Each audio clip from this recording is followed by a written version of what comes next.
Umat Nabi dicawisan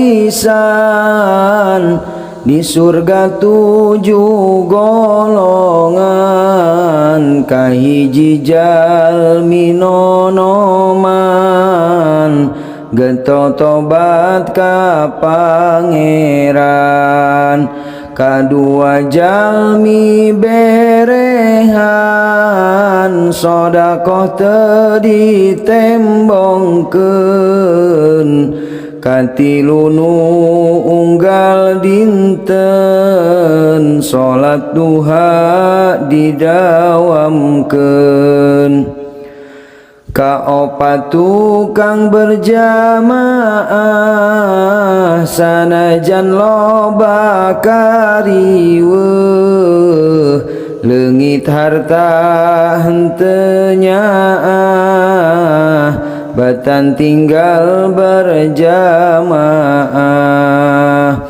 Ari anu kalimana nu sok kumpul jeung ulama, ngaregepkeun pituahna hoyong bagja akhiratna.